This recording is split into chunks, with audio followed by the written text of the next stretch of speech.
What's up, y'all? You're listening to the My Aggie Nation podcast. I'm Alex Miller with the Eagle up there. For those watching on video, that's Travis Brown. He is in Des Moines, Iowa, as Texas A&M set to play in the NCAA tournament for the first time in 5 years. Travis, how cold are you up there? It's pretty chilly. There is snow on the ground. Apparently, it Wow. snowed like 5 to 6 inches on Sunday. So it was a good 50 degrees when we arrived here. So a lot of it's melted, but still snow on the ground in Iowa. We're in Iowa. Well, hopefully that cleanses your sinuses of the Central Texas pollen because I am having a war with this stuff right now. Yeah, I actually can breathe a little bit right now. So maybe it's just maybe it's the Midwestern air, or maybe it's March Madness. Who knows?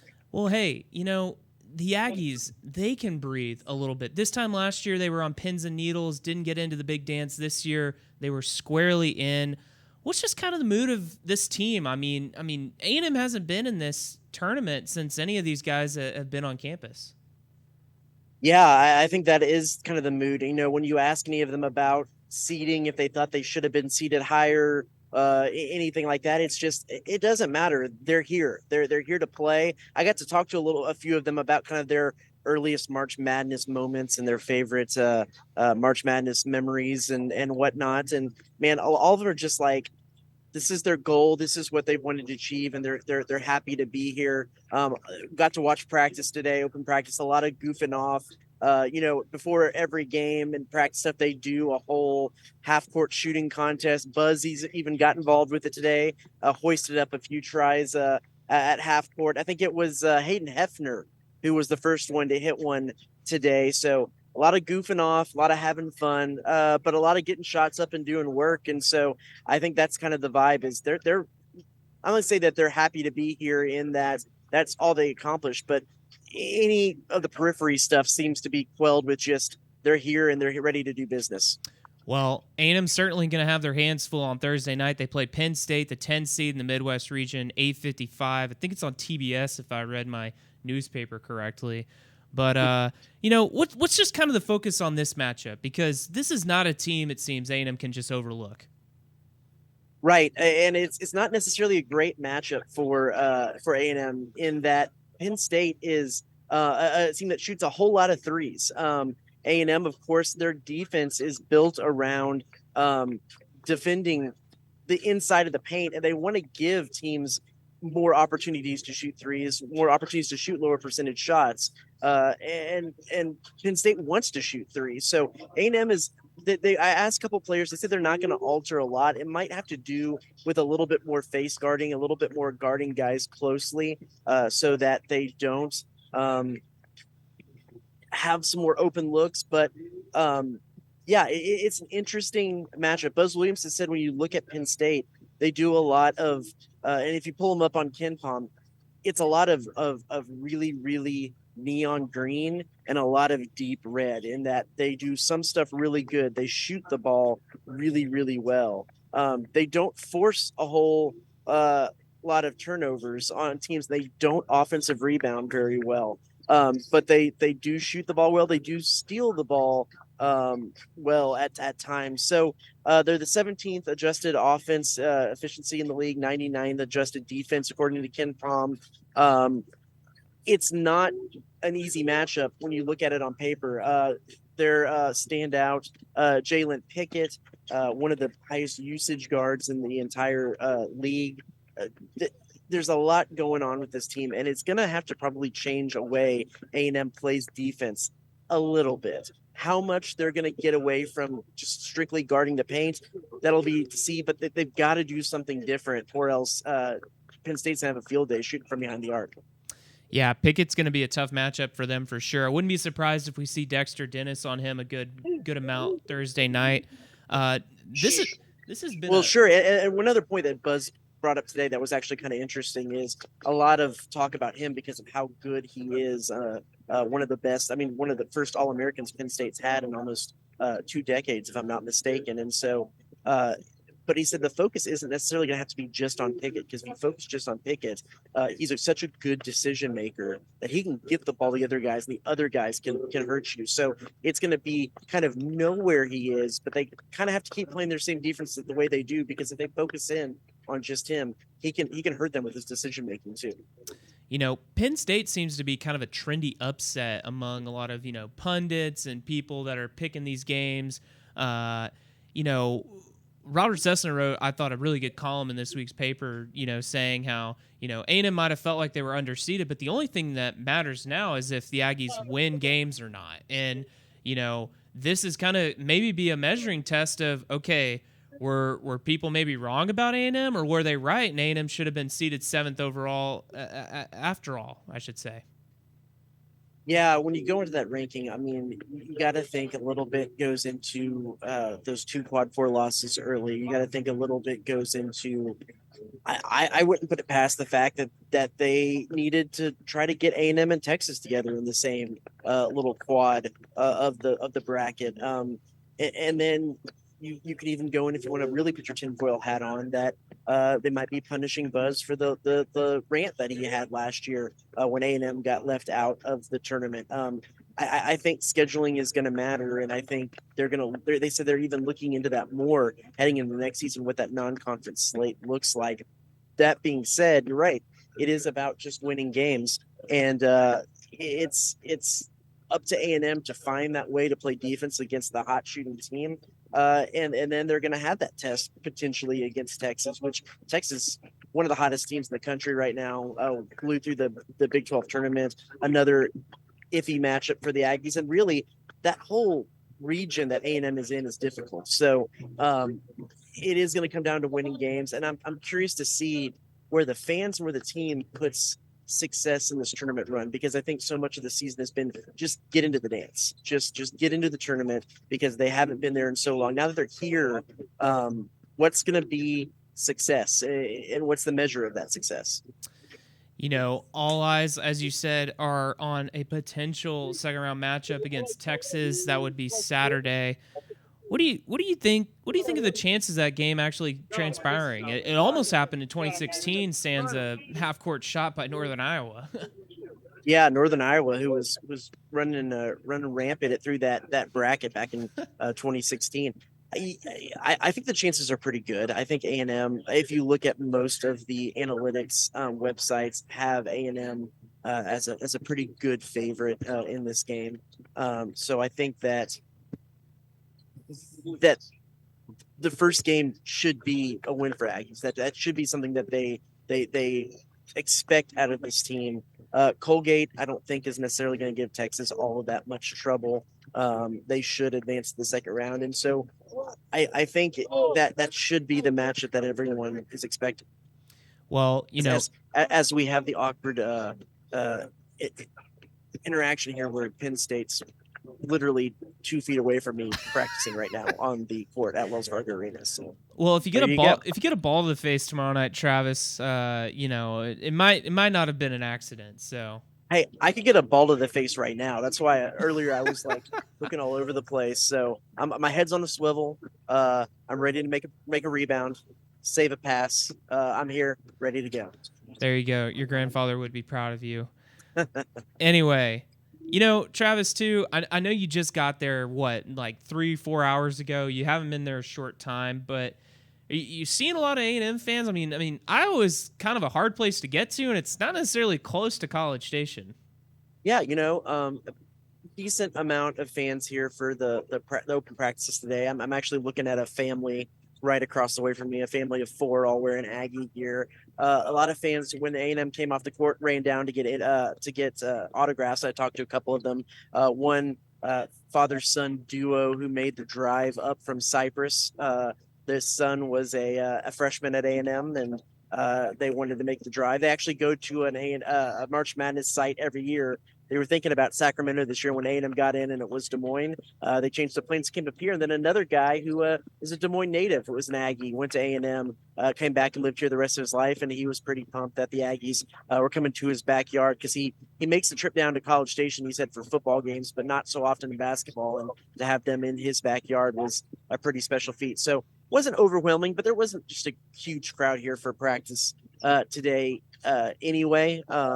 So I think from what we saw with the flight, the cost of the flights up here, and the many Aggies we saw in the airports today, they should be here tomorrow. But that's a whole other thing to talk about here and coming into Des Moines. You got both UT and A&M fans coming from across the state. When you look at those Austin flights out, Dallas flights out, Houston flights out, and then you also have the U of H who are fans flying out of Hobby where we flew out today. So a lot of Texas travel for March Madness this year.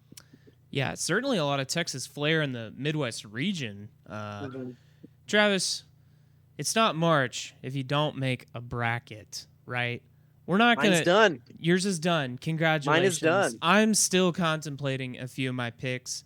If you have any tips or suggestions, feel free to email robert.cessna@theeagle.com. Anyway.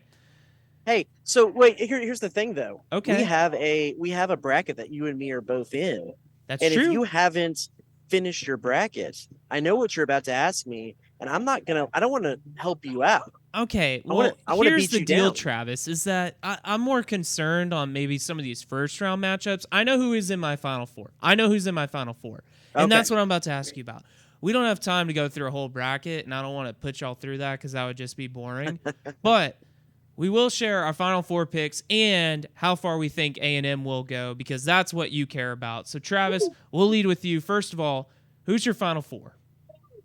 All right, out of the South bracket, I have the number 1 overall seed, Alabama. When I saw them at the SEC tournament, I mean, one of the most complete basketball teams I've seen. They have the guard play and the shooters who can just rain terror from behind the arc. They also have the big man. And honestly, for as much as conversation they get about their offense, their defense is unbelievable. And the way they defend the rim is really great. They're the number 1 overall seed. I think they deserve to be the number 1 overall seed. Great team, Alabama, out of the South region. The East region. This is where I get a little crazy. I get a little spunky here. All right.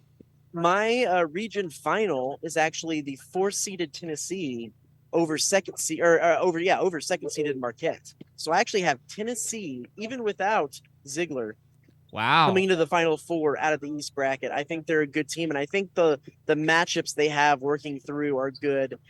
Purdue, a little up and down at times. I know mostly done pretty well, but I have Tennessee beating Purdue and then beating Marquette to go into the Final Four. Okay, you got to go West next. You got to save Midwest for last for the suspense. All right, West. Not impressed with Kansas. Don't think Kansas is going to be coming out of that region as a 1 seed. I actually have them coming out into the Sweet 16, not the Elite 8. My Elite 8 in that bracket is UConn versus UCLA. UCLA, great defensive team. In fact, the best defensive team in the nation, according to KenPom, coming into the tournament. UConn, a little bit of a sleeper coming through there. I think actually the key matchup in that is going to be that St. Mary's UConn in the second round. That's going to be one of those good fun ones to watch because St. Mary's has been an analytics darling through most of the season. But UConn's been on a push as of late. I like what the Huskies are doing there, but UCLA will beat them, and UCLA will come out of the West. So far we have Alabama, Tennessee, UCLA. All right, and now the Midwest. That's A&M's region. Midwest. I'll kind of combine my pick and A&M all together. A&M's at the bottom of that bracket. I say they beat Penn State. It's going to be a close one, but they beat Penn State. But they lose to Texas in the second round and drop out. Don't move past Des Moines. Texas is just a hot team right now.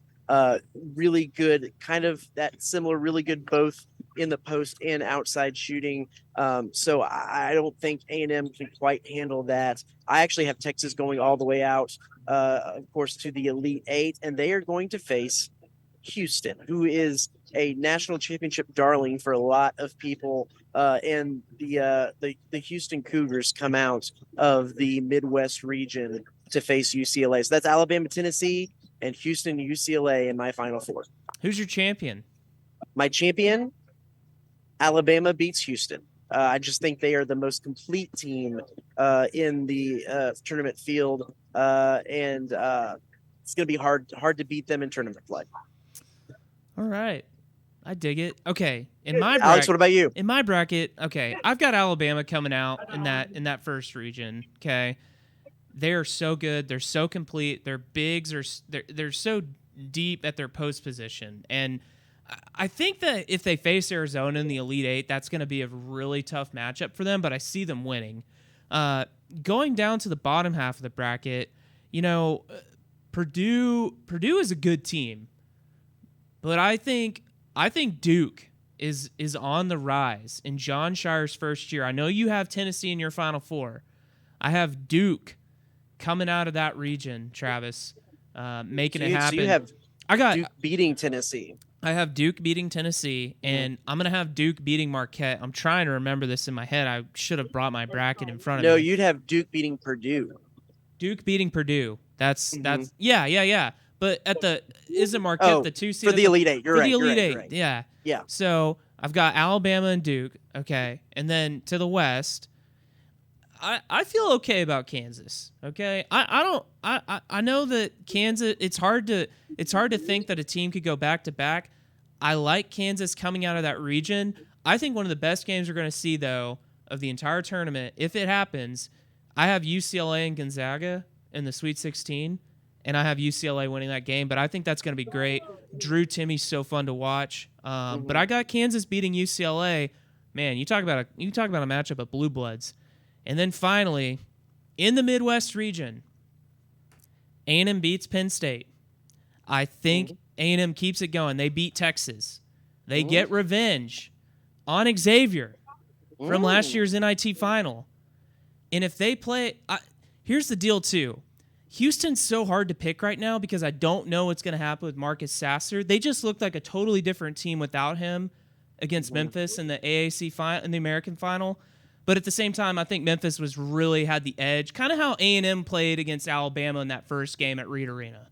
Anyway, yeah, I could see Houston stumbling in that second round game against Iowa or Auburn. I could see them losing to Indiana, but I think Houston finds a way, and I think Houston and A&M play each other in the Elite Eight. Give me the Aggies, but they lose to Kansas in the Final Four. They're going to Houston, Travis. You're going to make our listeners really happy. I will. And I think I'm kind of crazy, but here's the deal, Travis. I think A&M could make a run to the Final Four. I could see them losing tomorrow night, though. I mean, they have a really difficult path, but here's the thing. I think A&M is a very hard team to beat. And they don't necessarily get blown out, and they have shown that they can go toe to toe with a lot of the top tier teams. I know a lot of their good wins came at home, but when you have proven you can beat Alabama, you've beaten Tennessee, you've beaten Missouri. Those are 3 really good wins. You beat Auburn on the road. I think A&M's a tough out, but we'll see if it comes true. Here's the thing, and it's been talked about. Buzz Williams mentioned it. A&M has to get to the free throw line. They really struggled to get to the free throw line against Alabama.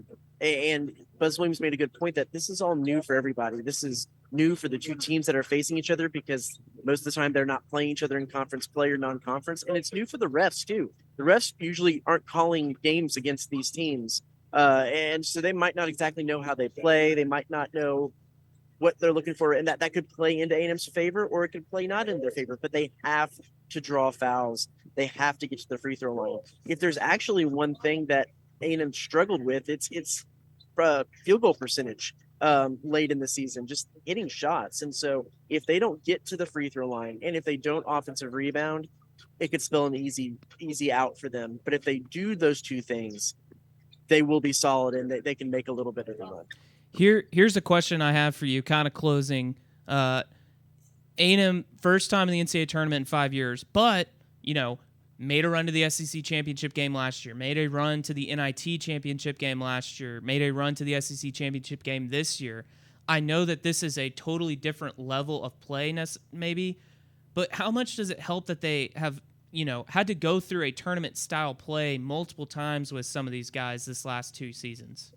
I mean, they were even talking about the fact that running through conference play was like playing through a tournament because they knew that their margin for error was so slim after what happened in non-conference play, taking on those two quad four losses. So they've kind of taken an approach through conference play, like they've been in a tournament that they can't take losses. I think their runs through the SEC tournament, both last year and this year, were helpful. Run through the NIT, helpful. But this is the big stage. This is what the guys have talked about. They've dreamt and playing on these courts their entire life, and you never know how that adrenaline is going to factor in. It might, in A&M's case, might be a lot of turnovers. In Penn State's, it might be using their legs too much, overshooting with some of those outside shots. So usually, a lot of times with these games, especially these first round games, which team can settle into the game quick quickly is the one that has the edge and is the favorite moving on. A&M has the attributes of a team that can settle in a little bit quicker. It's just a matter of seeing if they do it or not. Well, Travis, you're on the ground in Des Moines. How can people follow along to all the coverage this weekend? Yeah, I'll be tweeting at Travis_L_Brown. And of course, all of our stuff goes on theeagle.com. We'll have press conference videos, locker room videos and interviews, stories, little scene setters, everything. And even for this podcast right now, if you're listening, if you're watching on video, go listen to the audio, because coming up next in the next segment, I sat down for a few minutes with Manny Obaseki, who coming back from that injury that kept him out most of conference play, and talking about getting adjusted back into the offensive defense.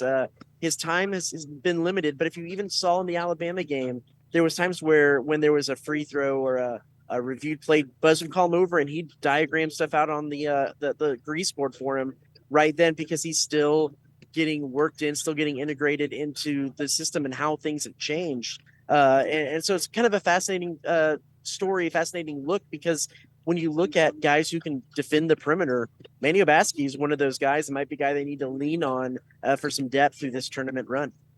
Well, Travis, thanks for giving us an update from Des Moines. Stay warm, get some sleep, and we look forward to reading and hearing about your coverage.